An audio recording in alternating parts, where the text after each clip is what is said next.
What's up mga kaibigan? Tara, luto tayo ng ginataang sitaw at kalabasa na may alimasag.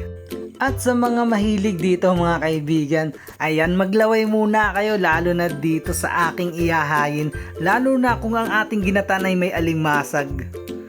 Kung ang hanap nyo mga kaibigan ay simpleng ulam at kayang-kaya ng budget nyo, ito ang para sa inyo mga kaibigan.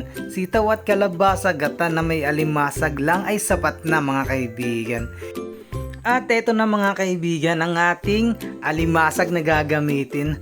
At pagkatapos niyan mga kaibigan, ito yung ating sitaw at kalabasa at siling haba o green mga kaibigan. At ito na yung ating gata mga kaibigan. Maglagay na tayo dito mga kaibigan ng mantika sa mainit na kawali. At pagkatapos mga kaibigan, lagyan natin ng luya. At pagkatapos mga kaibigan, lagyan na rin natin ng bawang at saka sibuyas. At pagkatapos yan mga kaibigan, kapag golden brown na, ilagay na natin itong ating alimasag mga kaibigan. Ayan, nabubulol na naman tayo mga kaibigan. Ayan, mekos-mekos lang natin mga kaibigan. At pagkatapos ilagay na natin itong ating sitaw at kalabasa mga kaibigan.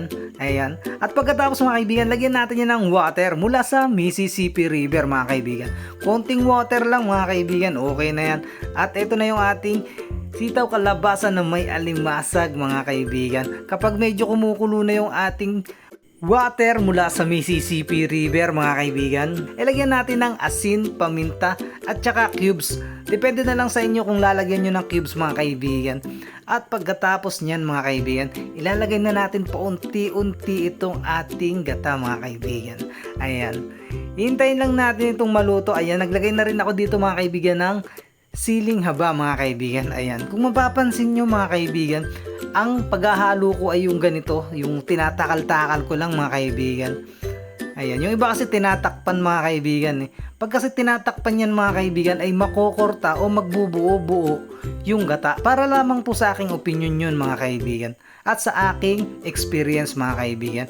Ayan, ito na ang kalalabasan ng ating gata. Makalipas ang mga 10 minutes mga kaibigan ay eto na ang ating sitaw at kalabasa mga kaibigan na may alimasag. Ayan. Marami pong salamat sa panonood kaibigan.